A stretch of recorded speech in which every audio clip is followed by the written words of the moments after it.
आज हम बात करने जा रहे हैं चतुर्थ सेमेस्टर 2021 28 सितंबर को जो पेपर हुआ है चतुर्थ गणित का हुआ है डीएलएड बीटीसी का पेपर, इसके बारे में बात करेंगे। मैं राम सर आप लोगों का स्वागत करता हूं यूट्यूब चैनल गेट गोल ऑनलाइन में, क्योंकि 18 क्वेश्चंस आते हैं और 1 घंटे में पूरा पेपर सॉल्व करना होता है। 5 ऑब्जेक्टिव होते हैं, उसके बाद में मतलब 1 नंबर के क्वेश्चन, फिर 2 नंबर क्वेश्चन, तो से पूरा पेपर देखेंगे। तो यहाँ पर आप लोग देख सकते हैं कि पहला क्वेश्चन जो पूछ रहा है कि वो 20-25 का वर्गमूल क्या होगा, मतलब कि वर्गमूल क्या होगा। तो जब भी पीछे जो अंकों में 5 आते हैं तो उसके से बहुत सिंपल तरीका बता देता हूँ। तो इसका जो राइट आंसर है 45 है। ये जब भी अगर देखना है, चेक करना है, तो 45 का जब मल्टीप्लाई करेंगे तो सिंपल तरीका क्या है कि यहाँ पर पिछला जो अंक है 25 लिख दीजिए, उसके बाद में अगले अंक में एक बढ़ाकर, मतलब 4 है तो 5 करके, और 5 चौक 20, मतलब कि 25-20 ये वाला इसका राइट आंसर हो गया 45। तरीके से आप चेक कर सकते हैं किसी भी का। और उसके बाद में नेक्स्ट क्वेश्चन से तो ये सिंपल फार्मूला बन जाता है a + b का होल स्क्वायर। क्या होता है a² + b² प्लस 2ab। अब 2ab का मतलब जब ये मल्टीप्लाई करेंगे तो 2 से रूट से कट जाएगा रूट। अगर यहाँ पर √2 का वर्गमूल करेंगे तो इसका 2 आएगा सिर्फ, तो 2 + 1/√2। इस तरीके से ये सारी चीज़ें आ जाएंगी यहाँ पर, और ये कट के प्लस रह जाएगा 2, क्योंकि ए बी का गुणा करेंगे तो √2 से √2 कट जाएगा यहाँ पर। इस तरीके से इसका जो राइट आंसर होगा वो आ जाएगा आप लोगों को 9/2। अब 9/2 को किस तरीके से लिख सकते हैं, 9/2 को 4 सही 1/2 को लिख सकते हैं। इसका राइट आंसर है वो 3 हो गया। अब इसकी बात करते हैं बारंबारता का क्वेश्चन से। जो बारंबारता है, बारंबारता किसी क्वेश्चन की निकालने के लिए सबसे ज़्यादा जो अंक प्रयोग किया जाता है वो उसकी बारंबारता होती है। तो इसमें देख सकते हैं आप लोग, जो सबसे ज़्यादा अंक का प्रयोग किया गया है वो यहाँ पर 12 का किया गया 3 बार। इसका मतलब जो बहुलक होता है वो 12 है, यहाँ पर आंसर नंबर 2 सही हो गया। उसके बाद में जो ये 5 वाला क्वेश्चन है, इसमें अगर 0 की वैल्यू भर देंगे तो यहाँ पर आप लोग जो देख सकते हैं कि जो 0 की वैल्यू भरेंगे तो यहाँ पर ये इसका राइट आंसर हो जाएगा, क्योंकि साइन जीरो की वैल्यू 0 होती है। और उसके बाद में 45 भी अगर वैल्यू भरते हैं तो उससे भी आंसर सेम आ जाएगा। तो इसका 0 और 45 दोनों आंसर हो सकते हैं। अब जो इसका जो प्रायिकता वाला क्वेश्चन है, इस क्वेश्चन का थोड़ा सा रूटीन उल्टा हो जाता है। इस क्वेश्चन के बारे में बात कर लेते हैं। ये क्वेश्चन आप लोगों को ये प्रतिकूल मतलब अनुपात दे रखा है, संयुगात्मक अनुपात दे रखा है, तो अनुकूल अनुपात उल्टा कर देंगे। इसका m/n का मतलब होगा 2/3 दे रखा है, तो 3/2 यहाँ पर हो जाएगा।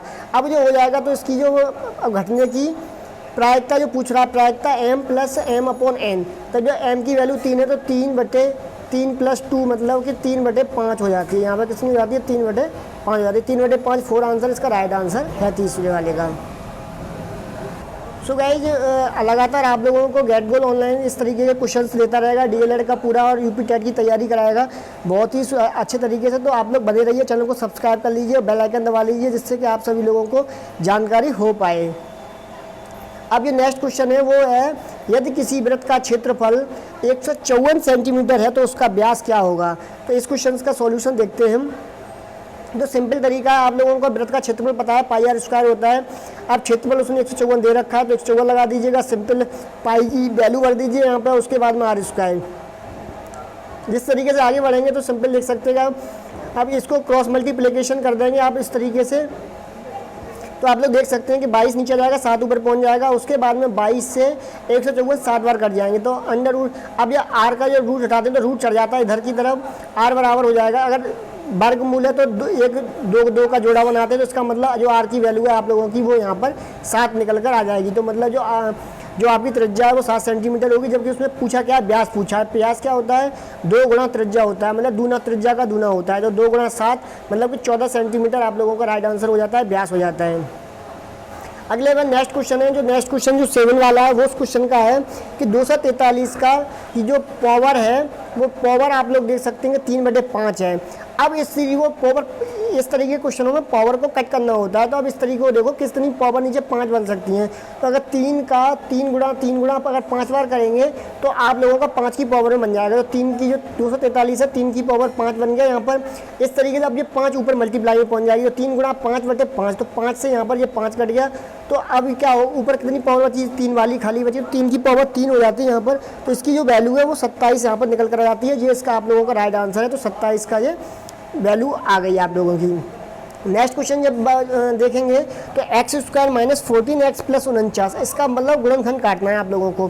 तो x अब मतलब जब प्लस होता है, यहाँ पर एक चीज़ समझिएगा, यहाँ पर प्लस होता है तो क्या करना होता है हम लोगों को कि इसके ऐसे फैक्टर किए जाते हैं कि जोड़ के आप लोगों को बराबर 14 हो जाए, तो 7 + 7 हो जाएगा। इस तरीके से हमने दोनों को फैक्टर कर लिया, इस तरीके से आ गया।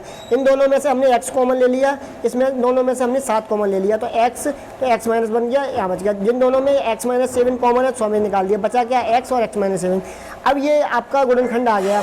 अगर आपको एक्चुअल वैल्यू भी निकालनी है तो भी आप लोग 7 माइनस करके इसके बराबर 0 रख देंगे, तो 0 की बराबर x बराबर 7 वैल्यू यहाँ पर आ जाएगी। x की वैल्यू भी आप निकाल सकते हैं अगर पूछा जाता है क्वेश्चन उसमें। तो बहुत ही सिंपल तरीका है, और लगातार इस वीडियो को शेयर जरूर कर दिया जिससे सभी लोगों का पेपर मैच हो पाए।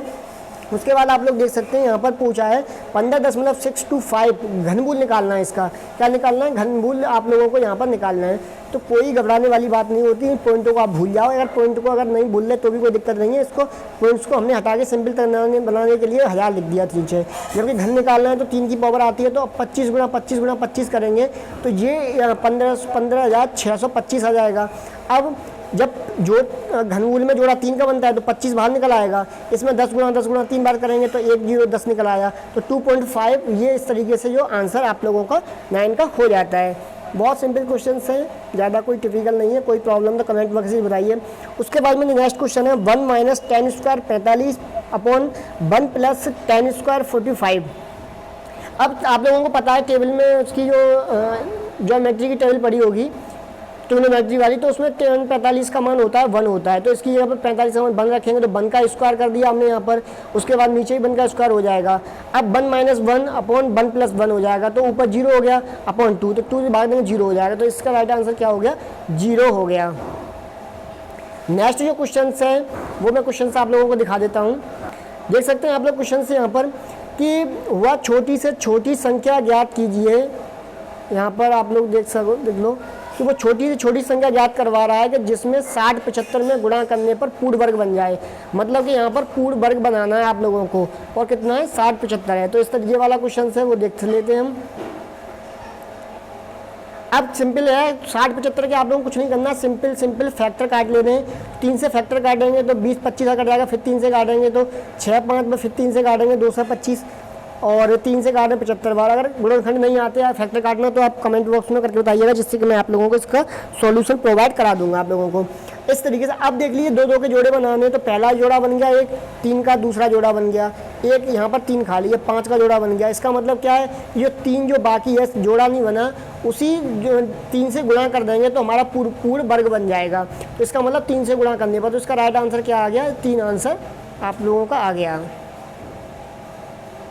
अब यहाँ से लघु उत्तरी मतलब प्रश्न चालू होते हैं। तो 12वां क्वेश्चन से आप लोग देख सकते हैं कि पासा को एक साथ फेंकने पर दोनों सम अंकों के ऊपर आने की घटना का समुच्चय ज्ञात कीजिएगा। मतलब समुच्चय ज्ञात करवा रहा है कि 2 पासों को एक साथ अगर फेंकते हैं तो कौन कौन से सम अंकों के ऊपर आने की प्रायिकता होती है। मतलब सम अंक समझते हैं आप लोग, 2 4 6 ये तरीके। तो यहाँ पर समुच्चय बनाना है, तो 2 के साथ कौन कौन आ सकता है? 2 2 आ सकता है, 2 4 आ सकता है, 2 6 आ सकता है, फिर 4 के साथ में 2 4 2 आ सकता है, और 6 2 आ सकता है, 4 4 आ सकता है, 4 6 6 4। और मतलब कि जैसे कि दोनों सेम नहीं होना चाहिए। जैसे कि यहाँ पर 2 4 आ गया तो आगे फिर 2 4 या 4 2 नहीं आना चाहिए, ये इसलिए कॉमन है। ये इसके क्या हो गए? समुच्चय हो गए आप लोगों के।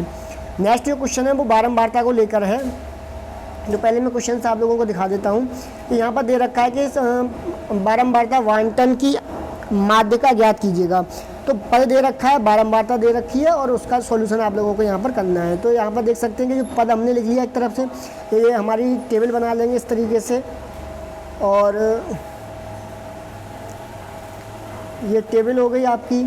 अब संचयी बारंबारता निकालनी है तो n की वैल्यू निकालनी है। तो क्या होते हैं, ये वाली जो बारंबारता होती है, बारंबारता पहला अंक बन जाएगा, दूसरे बार फिर इसमें 2 जोड़ेंगे, प्लस करेंगे तो 5 हो गया, फिर 5 में 2 जोड़ेंगे तो फिर 7 हो गया, 7 में 4 जोड़ेंगे 11 हो गया। इस तरीके से हमारा जो n की वैल्यू है वो 17 यहाँ पर आ जाती है। जब 17 n की वैल्यू आ गई तो माध्यिका जब सम विषम का फॉर्मूला लगाते हैं।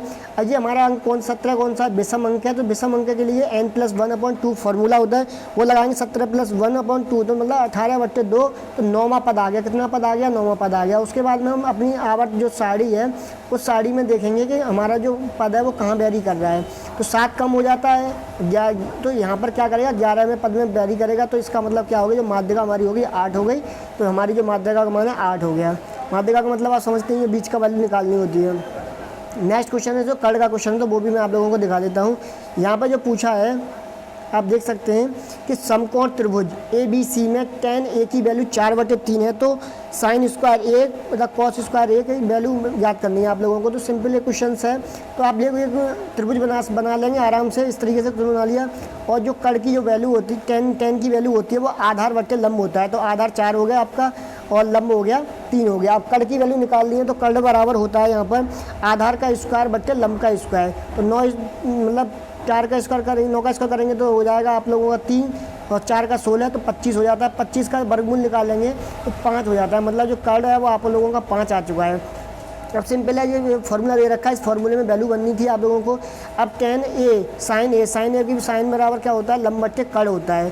तो लंब आपका ये 4 है, तो 4/5 की वैल्यू भर दी, स्क्वायर कर दिया। उसके बाद में जो आपका कॉस है, कॉस होता है आधार बट्टे कर्ण। तो आधार की वैल्यू 3 है, तो 3/5 यहाँ पर भलिया चित्र में देख सकते हैं। ये हमारा जो कोण है वो A है। अब इसकी वैल्यू करने के बाद में सिंपल भिन्न बन जाती है, इस लोगों को कर लेंगे। जो एलसीएम होगा वो आप लोगों का 25 ही हो जाएगा। 16/+9 तो ये कितना हो गया, 25/25 हो जाता है। 25 से 25 कट गया तो इसकी वैल्यू आ जाती है 1। तो इसका राइट आंसर क्या हो गया, 1 हो गया। बहुत ही सिंपल क्वेश्चन था।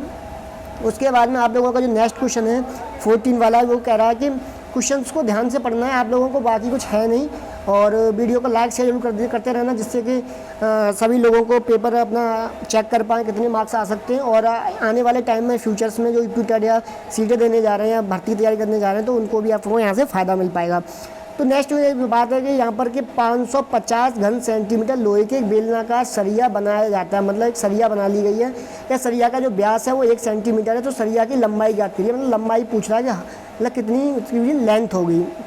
तो सिंपल तरीका, जब बेलन का सरिया बना ली गई है लोहे की पूरी ठोस, तो इसका मतलब वो आयतन की बात कर रहा है। तो यहाँ पर घन सेंटी और आयतन का जो इकाई होती है वो घन सेंटीमीटर में होती है, तो इसका मतलब आयतन है ये। अब सिंपल है, आप लोगों को बेलन का जो आयतन है वो निकालना है। अब यहाँ पर आप कोई सी वैल्यू मान लीजिए, हमने x वैल्यू मान ली। उसके बाद में व्यास आप लोगों का 1 सेंटीमीटर, त्रिज्या आपकी 1/2 हो जाती है यहाँ पर। तो और आयतन है वो 550 है। अब बेलन का जो आयतन होता है वो πr² होता है, 550 लिख दिया आप लोगों ने। अब पाई की वैल्यू 22/7 लगा दी, 1/2 r की वैल्यू गुणा 1/h की वैल्यू। अब h बराबर निकालेंगे तो 555 गुणा 7, मतलब क्रॉस मल्टीप्लिकेशन चला जाता है इस तरीके से। नीचे वाली संख्या ऊपर गुणा में चली जाएगी, ऊपर वाली जो संख्या है वो नीचे गुणा में चली जाएगी, बहुत ही सिंपल तरीके से।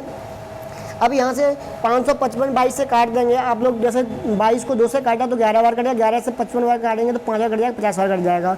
तो आप लोगों की जो 5 गुणा 7 की जो वैल्यू है ये वाली, ये गुणा हो जाएगी। तो ये 700 सेंटीमीटर, मतलब जो ऊंचाई है, लंबाई है सरिया की, वो आपको 700 सेंटीमीटर आ रही है। अगर ये आंसर है आप लोगों को तो राइट आंसर है, कोई यहाँ पर घबराने वाली बात नहीं है। अब बात कर लेते हैं 16 वाले क्वेश्चंस की। तो आप लोग यहाँ पर देख सकते हैं 16 वाला जो क्वेश्चन है, 2 नंबर में क्वेश्चन है, एक टोकरी में 1250 फूल हैं। यदि एक व्यक्ति किसी नगर के प्रत्येक मंदिर में उतने ही फूल चढ़ाता है जितने कि उस नगर में मंदिर है, यदि उसने कुल 8 टोकरी फूल चढ़ाए तो बताइए कि उस नगर में कुल कितने मंदिर हैं। तो इस तरीके के क्वेश्चन से मतलब यहाँ पर एक मंदिर, फिर उसके बाद में 8 टोकरी फूल चढ़ाए हुए हैं। और तो ये ऐसे क्वेश्चनों में हमेशा वर्गमूल निकाला जाता है। मैं आप लोगों को सिंपल तरीके से बताता हूँ। यहाँ पर ये एक टोकरी में जो फूलों की संख्या थी 1250 थी, 8 टोकरी में फूलों की संख्या हो जाएगी 1250 गुणा 8, मतलब कि यहाँ पर 10,000 वैल्यू आ जाएगी। अब नगरों में मंदिरों की संख्या रूट निकालना पड़ेगा, तो 10,000 का हमने रूट निकाला तो कितना हमारा रूट आ जाता है। यहाँ पर जो रूट है वो हमारा 100 निकल के आ जाता है, वर्गमूल भी होगा 100 निकल के आ जाता है। तो नगर में मंदिरों की संख्या कितनी हो गई, यहाँ पर 100 हो जाती है।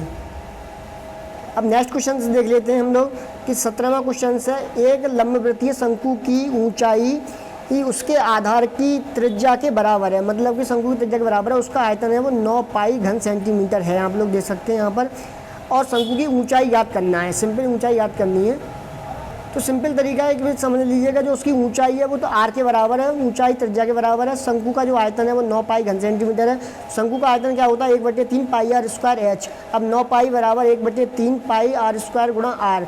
तो यहाँ पर सिंपल 9 गुणा 3 हो जाएगा। अब ये यहाँ पर एच की वैल्यू हमने कितनी लगा दी, बराबर है क्योंकि दोनों वैल्यू, तो आर लगा दी, तो आर की हो जाता है। यहाँ पर 3 क्रॉस मल्टी पाई से पाई कट गया यहाँ पर ये। अब ये जो चीज़ आ गई आप लोगों की, तो अब ये आर की वैल्यू निकालेंगे तो घन लगाना पड़ेगा, घन लगा दिया तो 3 3 का जोड़ा बन गया। यहाँ पर 9 को करेंगे तोड़ेंगे, 9 3 तिया 9, तो ये चीज़ हो जाती है तो आर की वैल्यू 3 आ गई। तो इसका मतलब जो है जो ऊंचाई है वो उसकी 3 सेंटीमीटर हो जाती है। तो इसका राइट आंसर 3 सेंटीमीटर हो गया। जो नेक्स्ट क्वेश्चन है वो आप लोग देख सकते हैं कि चित्र में ओ केंद्र तथा ए ओ बी वृत्त का व्यास है। वृत्त पर बिंदु सी और डी इस प्रकार है कि कोण मतलब सी ए बी 30 अंश यहाँ पर चित्र में देख सकते हैं और ए बी डी 40 अंश है। तो सी बी डी का मान ज्ञात करिए। तो मतलब कि दोनों का पूछ रहा है, इसका कोण का और इन पूरे कोणों का ये वाला मान पूरा पूछ रहा है। मतलब कि ये का मान निकाल लेंगे तो इसका जो आंसर निकल कर आ जाएगा हमारा। तो यहाँ पर आप देख सकते हैं कि इस तरीके से निकाल सकते हैं कि ये हमारा है। तो एक जो आप लोगों की परिभाषा है वो चीज़ समझ लीजिएगा यहाँ पर कि अर्धवृत्त में बना कोण समकोण होता है। मतलब कि यहाँ पर ये केंद्र है, ये व्यास है, तो ये वाला जो कोण है 90 अंश का बनेगा और ये कोण है वो 90 अंश का बनेगा, जो कि अर्धवृत्त में बना हुआ कोण है। अब ये 90 अंश का हो गया। उसके बाद में अगर आप लोगों को जैसे कि ये कोण निकालना था आप लोगों को, अब ये वाला कोण निकालना, तो ये 90 का, ये 30 का, तो एक टोटल कोणों का योग होता है 180। तो 180 में से 30 प्लस 90 घटा देंगे तो हमारा जो कोण आ जाता है 60 अंश आ जाता है। ये वाला जो कोण है 60 अंश आ गया हमारा। इसी तरीके से 30 वाला कोण निकाल लेंगे। तो सिंपल हमने किया कि 180 में से 90 प्लस 40 घटा दिया तो 50 कोण आ गया हमारा। उसके बाद में अब पूरा कोण पूछ रहा है। अब आप लोगों को ये पूरा कोण पता करना है। तो अब ये 30 प्लस 50 कर देंगे, अगर बी कोण पूछ रहा है तो 60 प्लस 40 कर देंगे। इस तरीके से हमारा जो आंसर पहला जो 80 आ गया, दूसरा हमारा 100 आंसर हो गया। ये इस तरीके से बहुत ही सिंपल तरीके से है। और कोई भी जानकारी है आपको TET, C TET, UP TET या डीएलएड से संबंधित तो कमेंट करके बताइएगा। वीडियो को लाइक से कर दीजिए, सभी लोगों को जानकारी हो पाए। मिलते हैं फिर नेक्स्ट वीडियो में, तब तक के लिए टेक केयर, गुड बाय।